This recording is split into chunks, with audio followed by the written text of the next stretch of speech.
जय जिनेंद्र, माँ की रसोई में एक बार आपका फिर से स्वागत है। और आज मैं आपको जो एक बहुत ही टेस्टी सा अचार लेकर आई हूँ। तो विटामिन B12 की कमी जो होती है, हम अगर अपनी रेगुलर डाइट में अचार को शामिल करें तो अचार से वो पूरी हो सकती है और हमें किसी भी तरह की मेडिसिन लेने की ज़रूरत भी नहीं पड़ेगी। और बेसिक सी ही चीज़ों के साथ आज हम ये अचार बनाकर तैयार करेंगे और आप इसे महीनों तक भी स्टोर कर सकते हैं और हर इंग्रेडिएंट का अलग अलग बेनिफिट है। तो मतलब हमारी बॉडी की जो रिक्वायरमेंट है तो हम अचार के साथ किस तरह से पूरा कर सकते हैं, ये भी आप देखेंगे इस वीडियो के तहत। और बहुत ही कुछ मैं आप तक जो लाती हूँ हेल्दी के साथ साथ, मैं ये सोचती हूँ कि हेल्दी भी हो और टेस्टी भी हो। तो ये डबल बेनिफिट के साथ आप हमारे चैनल को पसंद भी कर रहे हैं।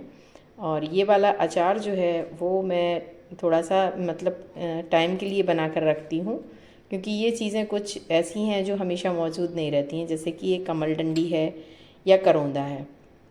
आपने हमारा पिछली वीडियो में करौंदे और भिंडी की चटनी को बहुत बहुत ज़्यादा पसंद किया, और इस चटनी को डालने के बाद तो मुझे कुछ लोगों ने चटनी स्पेशलिस्ट की भी कमेंट करके बोला। तो मुझे भी बहुत खुशी हुई कि मतलब उन मेरा एफ़र्ट्स उन तक पहुंच रहा है। तो इसी तरह से कई अमेजिंग चटनियाँ, जैसे भिंडी करौंदी की चटनी हुई, आलू बुखारे की चटनी, तो इस तरह से खजूर की चटनी, बहुत सी चटनियाँ और अचार मैं टाइम टू टाइम आप लोगों तक लेकर आ रही हूँ। कुछ दिन पहले ही मैंने आम का अचार भी आपके साथ शेयर किया था। तो आज उसी के तहत ये सिंपल सा ही अचार है, लेकिन आप इसे बनाएंगे तो खाने में टेस्ट देगा और साथ में हेल्थ के लिए भी बहुत फ़ायदेमंद है। तो उसके लिए जो जो हमें इंग्रेडिएंट चाहिए होंगे तो मैं आपको उनसे इंट्रोड्यूस कराती हूँ। तो सबसे पहले ये करौंदा लिया है हमने, और करौंदे के भी अपने विटामिन सी का बहुत बहुत अच्छा सोर्स है। इसी तरह से कमल डंडी, ये देखिए आपको मैं कमल डंडी दिखाना चाहूँगी कि ये जो कमल डंडी मैंने ली है, तो मेरे चैनल पर एक कमल डंडी की सब्ज़ी भी डली हुई है। तो मैंने उस टाइम आपको बताया था कि हमें कमल डंडी किस तरह की परचेज़ करनी है कि कमल डंडी अंदर से बिल्कुल फ्रेश निकले। आप ये देखिए हमारे कमल डंडी के अंदर बिल्कुल भी किसी तरह से, ये देख रहे हैं कि गंदी नहीं है। तो इसका रीज़न ये है कि जब मैं कमल डंडी परचेज़ करने जाती हूँ तो मार्केट में इस चीज़ का ध्यान रखती हूँ कि कमल डंडी आप जब भी ख़रीदें तो वो ऊपर से और नीचे से दोनों साइड से लॉक हो। जब ये कमल डंडी दोनों साइड से लॉक होगी तो उसके अंदर किसी भी तरह से मिट्टी और गंदा पानी नहीं ऐड होगा। और बाई चांस अगर कभी आपकी कमल डंडी के अंदर गंदगी अंदर आ भी जाती है तो आप उसे लगभग आधा घंटे पानी में सोख करके रखें। तो इस तरह से कमल डंडी, थोड़ा सा मिट्टी उसके अंदर साफ़ करने में टाइम लगेगा लेकिन साफ़ हो जाएगी। और इसी तरह से आज हम अपने अचार के अंदर ऐड कर रहे हैं मूली। और जैसा कि आपको मूली के बारे में पता ही है कि मूली हमारे डाइजेशन के लिए बहुत बहुत फ़ायदेमंद है। आपको गैस, एसिडिटी, इन सब चीज़ों में फ़ायदेमंद भी होती है। और जो आप वैसे मूली खाने में किसी किसी को लगता है कि डकार आती है या कुछ, तो आप इस तरह से अचार के अंदर उसे ऐड करके खाएंगे तो बहुत अच्छा रहेगा। और कभी कभी मार्केट में मूली अच्छी अवेलेबल नहीं रहती है तो उसका एक सब्स्टिट्यूट भी है कि आपको रेगुलर डाइट में भी रहेगा और मार्केट से डेली लाने की भी इसे नीड नहीं रहेगी। और नींबू से तो आप सभी परिचित हैं ही। नींबू विटामिन सी का बहुत बहुत अच्छा सोर्स है, और विटामिन सी तो हमारे इम्यूनिटी सिस्टम को बहुत अच्छा मजबूत करता है। और जैसा कि आज हमारी इसी अचार के अंदर हम ऐड कर रहे हैं लहसुन। तो लहसुन है, मतलब आपने देखा होगा कि लहसुन हेल्थ के लिए बहुत बेनिफिट, आजकल तो कुछ मेडिसिन्स प्योर लहसुन से ही बन गए, जिससे हार्ट से रिलेटेड जो भी इशू होते हैं किसी को, तो उसके लिए हार्ट में बेनिफिट देने वाला ये लहसुन है। इसी तरह से अदरक, ये मौसम के साथ जो भी हमारी बीमारियां या इम्यूनिटी सिस्टम थोड़ा वीक होता है तो उसे इम्प्रूव करने के लिए हमारी दादी नानी पहले हमें गुड़ के साथ इसका अदरक को कूचा बना के देती थी। तो ये तो है ही, आपको पता है कि ऑलरेडी कि बहुत बहुत हेल्दी है। और इसी तरह से हरी मिर्च, हरी मिर्च खाने से आपको कैंसर का खतरा ऑलमोस्ट 50% तक, कहते हैं कि अगर आप रेगुलर डाइट में हरी मिर्च को ऐड करें तो 50% तक आपका हेल्थ में मतलब कैंसर होने के चांसेस कम होते हैं। तो ये देखा कि आप, मैं अभी जो भी इंग्रेडिएंट यूज़ कर रही हूँ उन सब का मैंने आपको हेल्थ बेनिफिट बताया है, और आप सब भी इसके बेनिफिट्स जानते होंगे हो सकता है। और कोशिश यही रहती है कि हेल्थ के लिए भी बहुत अच्छा रहे। तो आज जो हम ये अचार बनाएंगे तो उसमें भी एक चीज़ ऐसी यूज़ करेंगे जैसे कि हमारा आम का अचार जो होता है और बनाने के बाद जैसे लास्ट ईयर वाला जो अचार है, अचार हम यूज़ कर लेते हैं और उसका जो तेल बचता है फ्लेवरफुल बहुत होता है, खट्टा भी होता है, तो हम उसको कैसे यूज़ करें। तो मैंने कुछ दिन पहले उसी अचार के तेल से एक मट्ठी बनाना सिखाई थी और इसी तरह से आज जो हम ये अचार बनाएंगे वो उसी तेल के साथ बनाएंगे। अब ये देखिए कुछ चीज़ों को मैंने चॉप कर लिया है। तो सबसे पहले हमने करौंदे को इस तरह से ये देखिए क्लीन कर लिया है।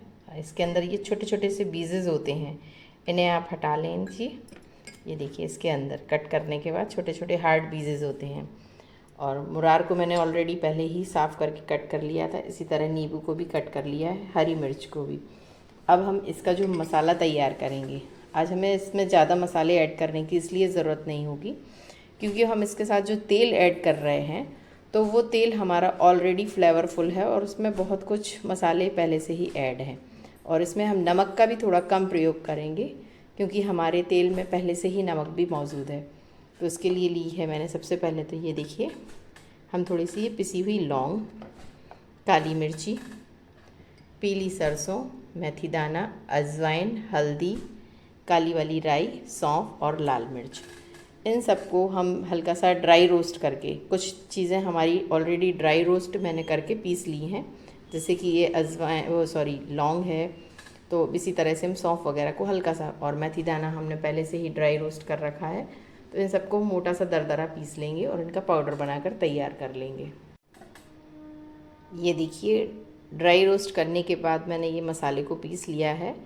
और आप चाहें कि हमने किस तरह से मसाले को ड्राई रोस्ट किया है तो आप ये हमारी चैनल पर लाल मिर्च का अचार, आम का अचार, कच्चे आम का इंस्टेंट अचार, इस तरह के कुछ अचार और भी अवेलेबल हैं। आप वहाँ से जाकर भी देख सकते हैं कि किस तरह से हम मसाले को ड्राई रोस्ट करते हैं। और इस तरह से ये हमने पीस लिया है।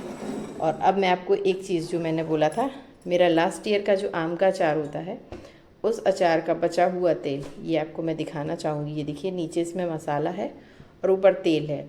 तो हम सबसे पहले अपने इस तेल को ऊपर वाले को अलग कर लेंगे बॉटल के अंदर, और जो ये नीचे वाला मसाला है पहले तो हम इस मसाले को यूज़ करेंगे और फिर हमें जितनी नीड होगी, ये अपने मसाला तो तैयार कर लिया है, हमें जितनी नीड होगी हम उतना मसाला इसके अंदर ऐड करेंगे। ये देखिए पहले हम तेल को सेपरेट कर लेते हैं इसमें से। ये हमारा बहुत फ्लेवरफुल तेल है, ये देखिए इस तरह से। और अब जो तेल को सेपरेट करने के बाद हमारा ये मसाला जो बचता है इसे हम निकाल लेंगे। और इस मसाले के अंदर ऑलरेडी बहुत फ्लेवर है, ये देखिए। और आप इसके अंदर अपना अचार तैयार करेंगे। मुझे लगता है कि मुझे तो ऊपर से एक्स्ट्रा कुछ मसाले डालने की ज़रूरत ही नहीं है क्योंकि इतना फ्लेवरफुल हमारा मसाले के साथ अचार के लिए तेल और मसाला सब कुछ तैयार है। तो हम इसके अंदर सबसे पहले इसी तरह से, हमें किसी भी चीज़ को उबालना नहीं है, तो हम इसे इस तरह से मुरार को भी ऐड करेंगे। और ये हमने इसको भी ऐड कर लिया। इसी तरह एक एक करके आप सारी चीज़ों को ऐड करते जाएंगे। अदरक भी इसी के अंदर ऐड करिए, लहसुन, और ये हरी मिर्च और नींबू, इन सबको आप बहुत अच्छे से मिला लीजिए। ये देखिए इस तरह से हम इसको मिला के और लगभग 1 से 2 दिन इसे हम धूप में रख देंगे। तो ये हमारा अचार बहुत अच्छे से बनकर तैयार हो जाएगा। और इसमें अचार की खटास, आम के अचार का ये हमारा बचा हुआ तेल है तो ऑलरेडी इसमें खटास भी मौजूद है। और ये राई भी बहुत अच्छे से फर्मेंट हो चुकी है। और आपको पता है कि फर्मेंटेड चीज़ हमारी गट हेल्थ के लिए बहुत फ़ायदेमंद होती है। ये देखिए इस तरह से। आप सोच रहे होंगे कि मैंने अचार का मसाला तो बनाना सिखाया लेकिन यूज़ नहीं किया, तो मुझे नीड नहीं लगी कि मेरे अचार के मसाले के लिए, मुझे अचार बनाने के लिए मसाले की ज़रूरत है। लेकिन ये मैंने अपने व्यूअर्स के साथ इसलिए शेयर किया है कि अगर उनके पास इस तरह से तेल नहीं है या मसाला नहीं है बना बनाया तो वो किस तरह से, तो देखा आपने कि हमने बची हुई चीज़ को भी कितने अच्छे से बनाकर तैयार कर लिया। और आपको ये बहुत फ़ायदेमंद भी रहेगा अचार, और खाने में भी बहुत टेस्टी। आप इसे इसी तरह से 1 से 2 दिन धूप में पकाएंगे तो धूप से भी विटामिन डी की जो रिक्वायरमेंट होती है, तो धूप में पकी हुई चीज़ से आपको विटामिन डी की रिक्वायरमेंट भी पूरी होगी। देखने में तो बहुत सुंदर है ही, खाने में भी टेस्टी है और हमारी हेल्थ के लिए भी बहुत फ़ायदेमंद है। तो इसी तरह की अमेजिंग चीज़ें मैं अपने चैनल पर आपके लिए इसलिए लेकर आती हूँ क्योंकि आप लोग भी इसे पसंद कर रहे हैं, आपकी पसंद के अकॉर्डिंग ही। अगर आपको लगता है कि हमारा मसाला, मुझे तो इसमें अभी नमक की क्वांटिटी भी नहीं लग रहा है कि नीड है, अगर आपको लगता है तो आप इसमें थोड़ा सा नमक भी ऐड कर सकते हैं।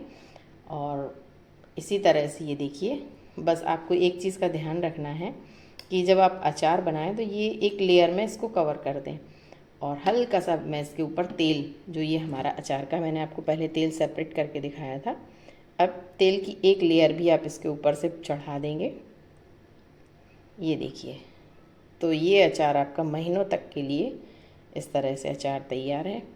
और आप पुरानी वीडियोस में हमारे जाकर देख सकते हैं कि हमने अचार को किस तरह से प्रिज़र्व करके रखें।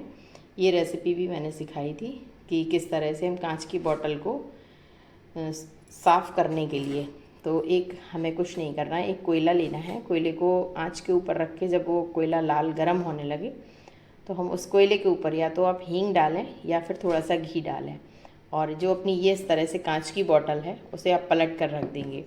तो थोड़ी देर के लिए आपकी बोतल जो है बिल्कुल से फॉगी हो जाएगी, यानी उसके अंदर सारा धुआं भर जाएगा, और आप उसे 5 मिनट उसी तरह से छोड़ देंगे तो आपकी बोतल वापस से ट्रांसपेरेंट हो जाएगी। तो फिर आपकी जो बोतल है वो बैक्टीरिया से बिल्कुल फ्री हो जाएगी, और इस तरह से जब आप अचार रखेंगे तो आपका अचार सालों साल बहुत बहुत अच्छे से अचार रखा रहेगा। मैंने ऑलरेडी इस बोतल को इस तरह से करके रखा था, और अब ये देखिए हमारा अचार भी तैयार है। लगभग 2 दिन हो चुके हैं हमारे अचार को, और अब हमारी चीज़ें भी बहुत अच्छे से सॉफ्ट हो गई हैं। तो इस तरह से आप हमारे अचार को भी इंजॉय करें, और हमारी वीडियो पसंद आ रही हो तो प्लीज़ हमारे चैनल माँ की रसोई को लाइक, शेयर एंड सब्सक्राइब ज़रूर करें। जय जिनेंद्र।